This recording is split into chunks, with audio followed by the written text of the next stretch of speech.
They took a child's insulin in the middle of a seizure because their HOA rulebook said it was unauthorized medication. At the center of it were Joel and Meredith Spencer, self-appointed neighborhood enforcers who chose power and policy over a dying boy's life. But what they didn't know was that the boy's father, Logan Harper, wasn't just a grieving parent. He was the district attorney, and he had the law on his side. What followed was a courtroom reckoning, a media firestorm, and a brutal unraveling of a system drunk on control. And just wait until you hear how this battle ended, because justice didn't just knock, it kicked the whole damn door in. Logan Harper barely registered the first sound, just a dull, heavy thump echoing from his son's room. Could have been a dropped book, a fallen phone. He was rinsing a coffee mug in the kitchen sink, half distracted by the news humming softly from the TV. But then came the scream. Not a startled yelp, not a playful shriek. This was raw, frantic, unfiltered terror, the kind that tore through the walls and cut into your spine before your brain could even name it. It was his daughter, Sophie, and something in her voice ripped him in two. He sprinted up the hallway. His heart knew what his mind hadn't caught up to yet. He threw open the bedroom door and froze. Jamie was on the floor, 12 years old, his baby boy, his body spasming uncontrollably, legs kicked out at sharp angles, arms twitching, fingers clawed and stiff. His lips were blue. There was the froth collecting at the corners of his mouth, bubbling and spilling onto his shirt. His eyes, wide, unblinking, were rolled halfway back. Logan's lungs seized, but his body moved. He dropped to his knees, yanked open the bottom drawer of the nightstand. Thank God it was there, the injector.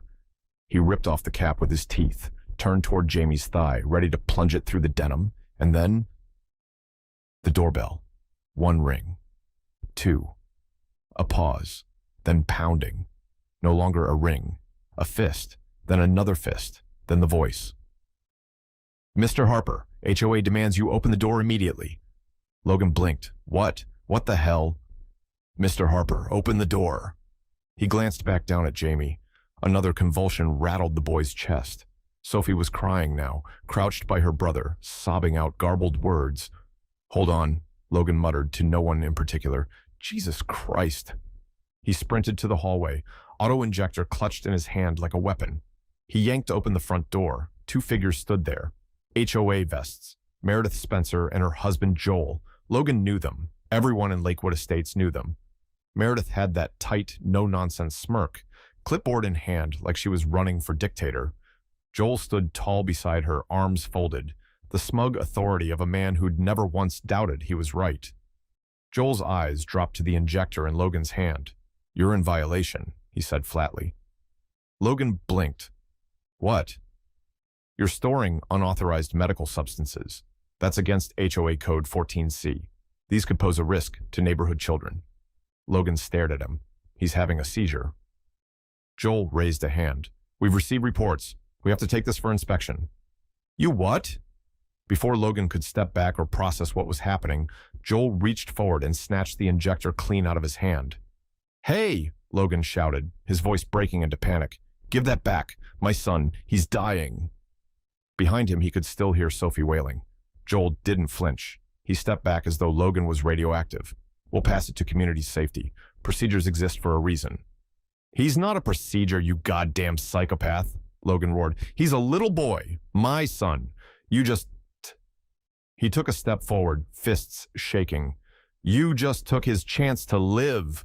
Meredith clicked her pen. Mr. Harper, any aggression toward HOA members will be reported. And that's when Sophie screamed again from inside the house, this time louder, high-pitched, primal. Dad, he's not breathing. Logan turned toward the sound, his whole body frozen mid-motion. For a fraction of a second, everything went silent. Then he ran. The paramedics arrived in 8 minutes, but it felt like a lifetime, and by then, Jamie was already unconscious. They rushed through the front door, 2 of them, moving with practiced urgency, but not panic. One dropped to the floor beside the boy, speaking fast into a shoulder radio, while the other tore open a medkit and began pulling out gear. Logan stood frozen in the hallway, the empty space in his hand where the injector had been still radiating heat. The medic beside Jamie looked up, eyes scanning the room, then locked onto Logan. "Where's his insulin?" he demanded. Logan's throat was dry. "They took it," he said, the words scraping out like gravel. "HOA, they took it out of my hand." The medic froze. "Excuse me?" "They just took it," Logan repeated. "They said it wasn't authorized, that I wasn't allowed to have it without approval from the neighborhood board." The medic stared at him like he hadn't heard right, like the world had slipped a gear. "You're telling me your son's life-saving medication was confiscated by the homeowners association?" Logan nodded, his face pale, eyes wide, chest heaving. "He was seizing. I had it right here, and they just reached out and grabbed it." The medic swore under his breath and turned back to Jamie. "BP's dropping, starting O2. We're losing him. Get the stretcher in here now." Sophie stood in the corner of the room, her small body shaking. She was still in her pajamas, hair matted, cheeks streaked with tears. She looked at her brother, then at her father, and she whispered, "Is he gonna die?" Logan didn't answer. Couldn't. He crouched beside her and held her tight as the medic slid Jamie's limp body onto the stretcher, strapped him in, hooked tubes to his arms and monitors to his chest. One of them yelled something about an ETA to the ER. The other barked codes into the radio. Then the front door opened again, and they wheeled Jamie out into the sunlight. Logan followed them to the lawn, blinking against the glare. His hand still clutched the empty injector box, crumpled now, damp with sweat. He looked down at it like it might offer an explanation, a second chance, anything. Sophie clung to his leg, her tiny fingers digging into the denim, her sobs loud and broken. And that's when he noticed the silence. Not from the medics, they were shouting. Not from Sophie, she was crying. No, it was the neighborhood. All around them, windows were open. People stood behind curtains. Some were on their porches, a few on their lawns. Several others watched from their Ring cameras, the little blue lights blinking, recording everything. Not one of them stepped forward. Not one offered help. No one asked what happened. No one called out. No one even moved. They just watched. Their eyes were a blank, detached, faces expressionless, like spectators at a zoo exhibit. The HOA had told them what to think, what was safe, what didn't belong. And in that moment, Logan felt something inside him snap. He stood there on the lawn, holding that crushed box like it was a dead bird, his daughter wrapped around his leg, and his son speeding away in a van that might not make it in time. And not one neighbor lifted a finger. Not one. Logan sat beside his son's hospital bed for 19 straight hours, barely blinking. The lights in the ICU buzzed softly above him, casting long, sterile shadows across Jamie's still frame. Machines beeped in slow, rhythmic patterns, fragile, mechanical proof that his son was still alive. Barely. 3 days. That's how long the coma lasted. The doctors called it a miracle. The EMTs said it could have gone either way. The neurologists, they were careful, polite, clinical. One of them, a young woman with kind eyes and a clipboard she clutched like a shield, told Logan gently that Jamie might never regain full motor function. "There may be cognitive effects," she said, like it was a weather forecast. "He's stable now, but we'll have to wait and see." Logan didn't speak, just nodded, just kept holding Jamie's hand, small, pale, limp. The fingers that used to build Lego castles and hold spoons and tug at his sleeve when he was scared. And then, as if this moment hadn't already hollowed him out completely, the door opened and a uniform stepped inside. Tall, buttoned up, notebook already in hand. "Mr. Harper?" the officer asked. Logan turned slowly. His eyes were bloodshot, his jaw locked. "There's been a report filed," the officer continued, "from the HOA. They're claiming you acted aggressively, that you threatened members of the board, that you attempted to administer an unapproved substance to your son without proper documentation." For a moment, Logan just stared at him. No expression, no blink, like the man in uniform wasn't real, like he was just another cog in the machine, another face reciting lines from a broken script. "You're telling me," Logan said finally, his voice gravel and thunder, "that the people who stole my son's medication while he was actively seizing, the ones who took it from my hand and watched him collapse on the floor, are accusing me of misconduct? The officer hesitated. I'm just here to follow up. They filed an incident report. I need your version. Logan exhaled, slow and shaky. He stood up, towering now, though his body screamed from lack of sleep. My son, he said, pointing to the bed, was dying, right there, in front of me, choking, convulsing, turning blue. His voice rose, cracking. And those self-important vigilantes with clipboards, decided it was more important to enforce neighborhood policy than to let a father save his child's life. The officer didn't move. Logan stepped closer, his tone lower now, steel beneath the exhaustion. They call that an incident, he hissed. I call it attempted murder. He let the silence hang for a beat. 2, then, and I will prove it.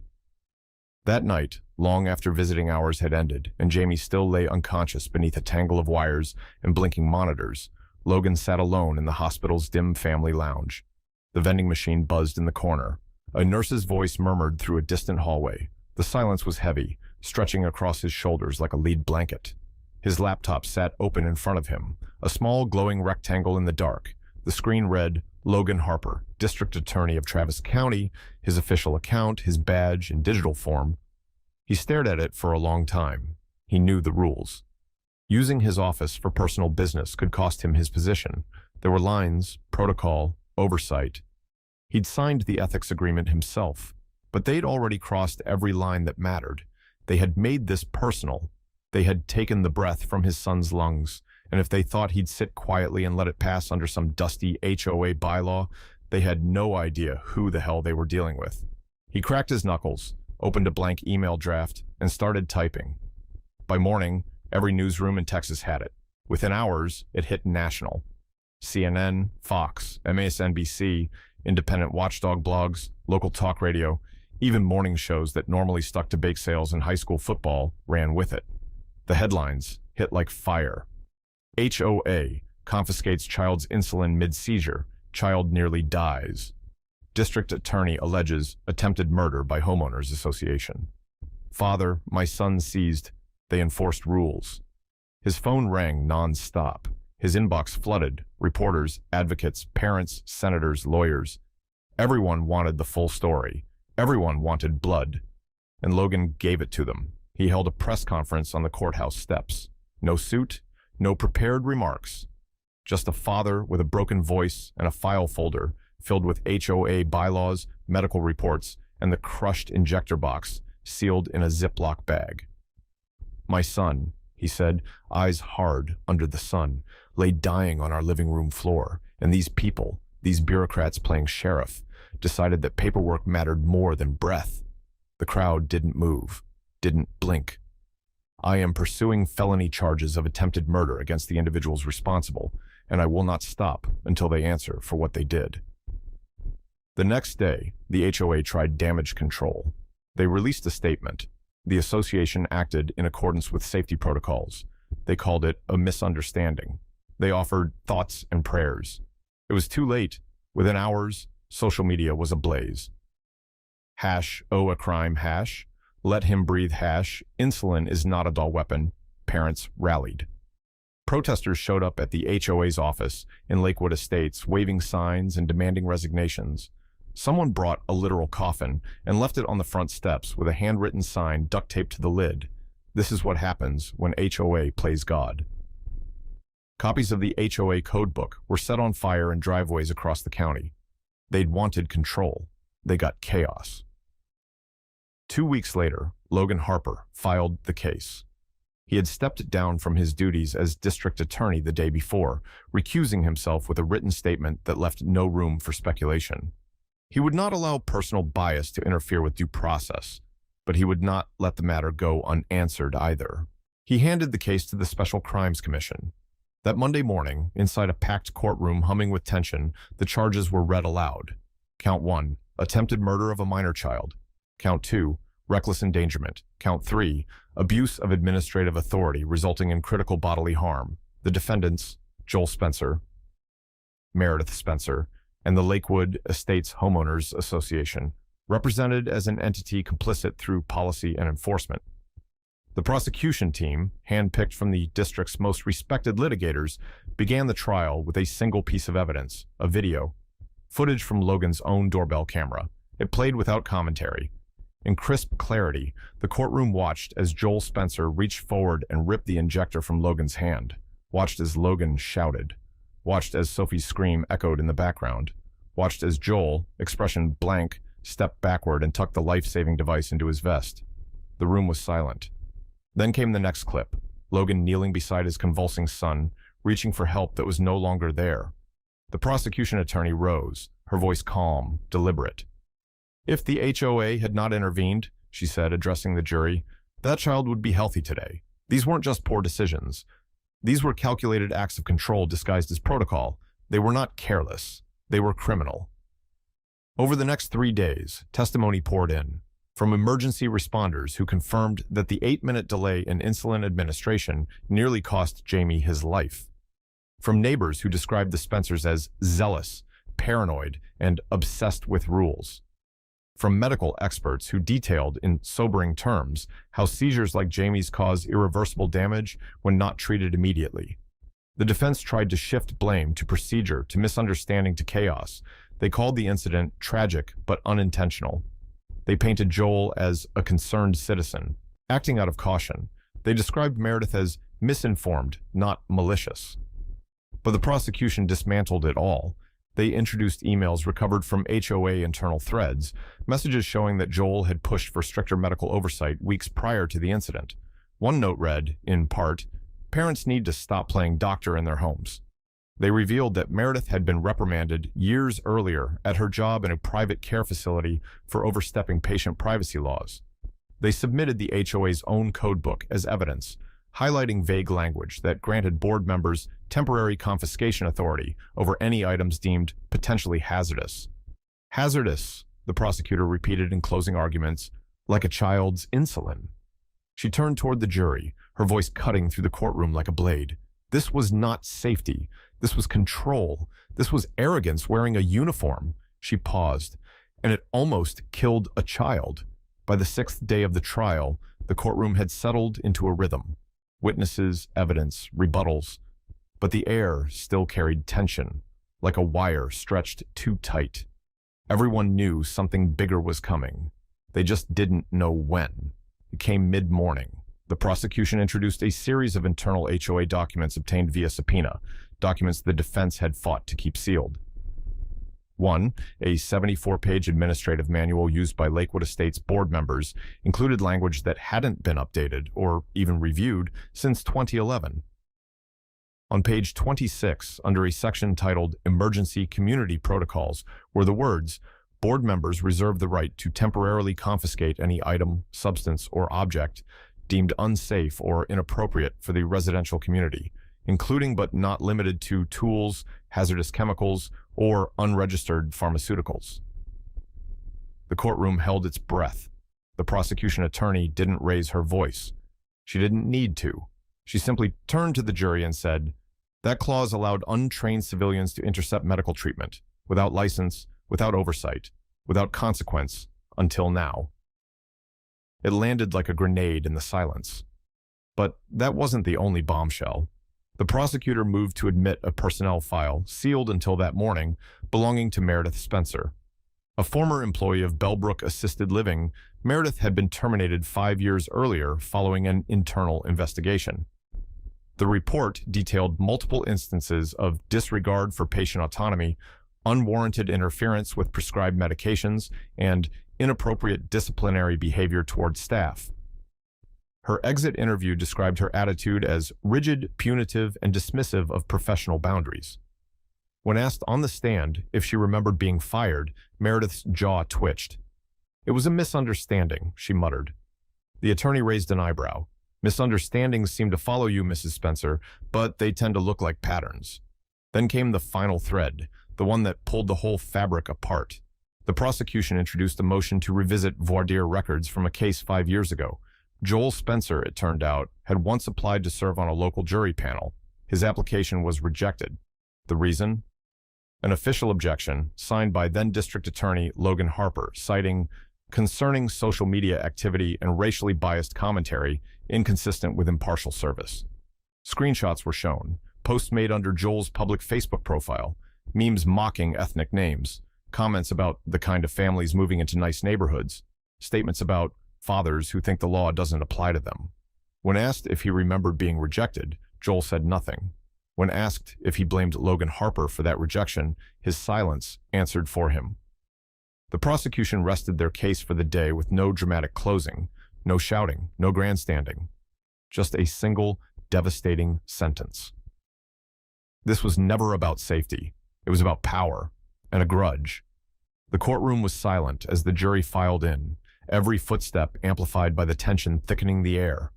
No murmurs, no shifting in seats, just quiet, tight and taut, like the pause before thunder.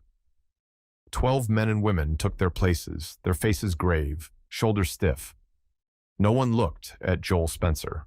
No one looked at Meredith. The foreman held the verdict in his hand, like it weighed more than paper had any right to weigh. The clerk stood and cleared her throat, voice carefully even.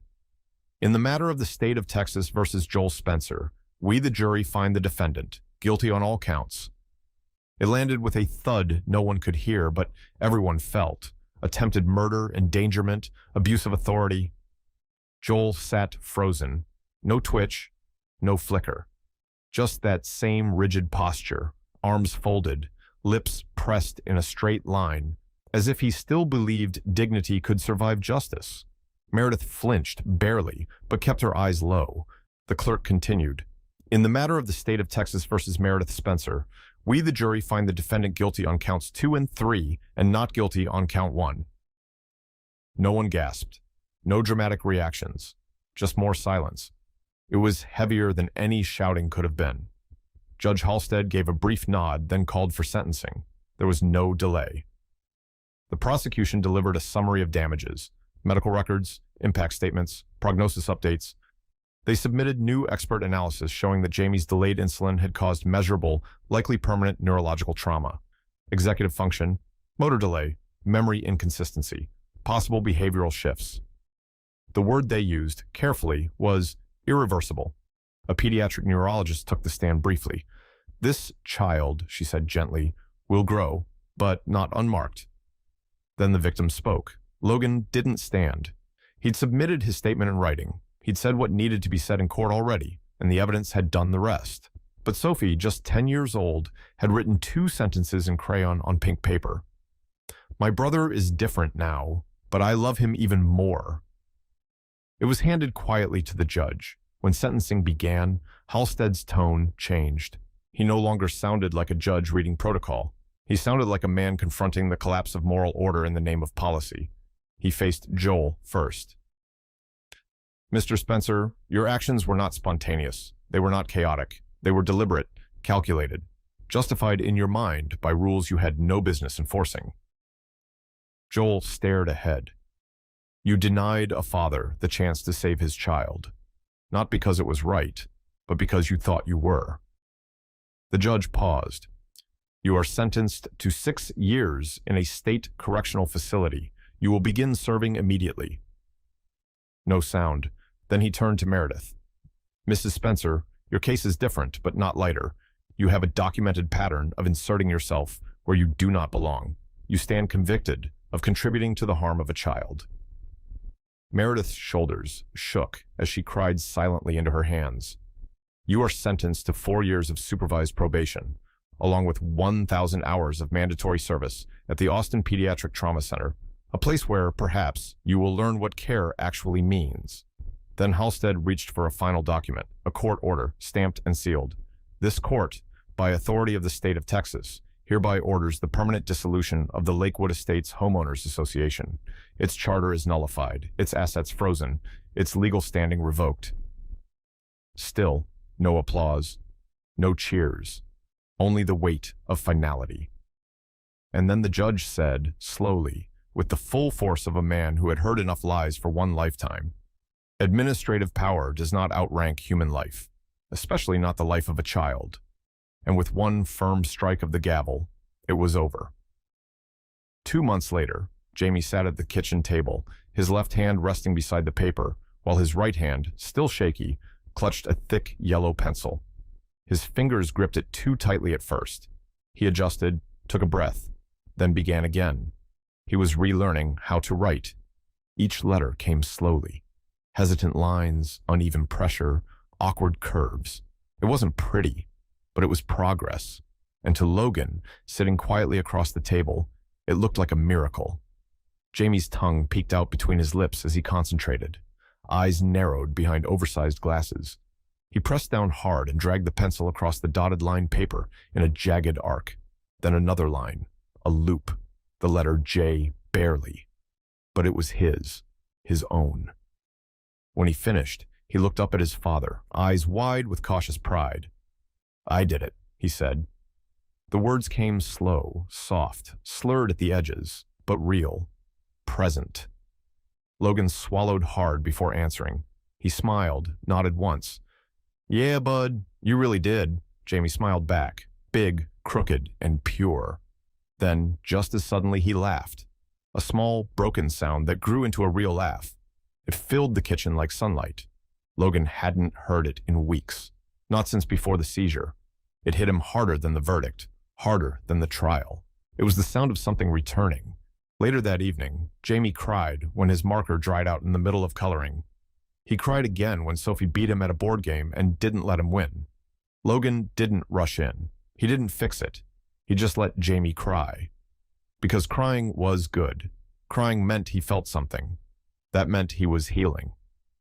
Logan no longer counted the victories in courtrooms or newspaper headlines. He counted them in sounds, in small gestures, the way Jamie said "daddy" again without pausing, the way he tried to run and didn't fall. But Logan didn't just rebuild his son's future. He rebuilt his own. 2 weeks after Jamie came home, Logan officially resigned from the district attorney's office. It wasn't a decision made in anger or fatigue. It was clarity, purpose. He didn't want to be part of a system that only cared after the damage was done. He wanted to fight the systems that caused the damage in the first place.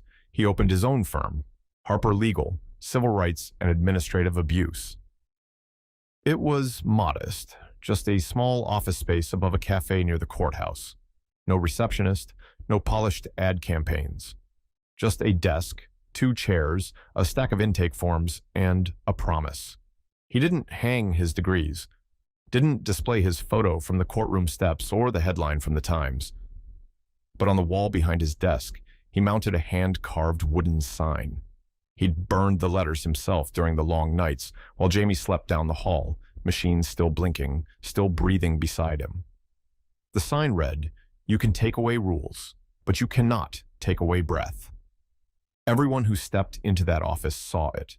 Most didn't ask what it meant. They felt it. Single mothers evicted for yard violations.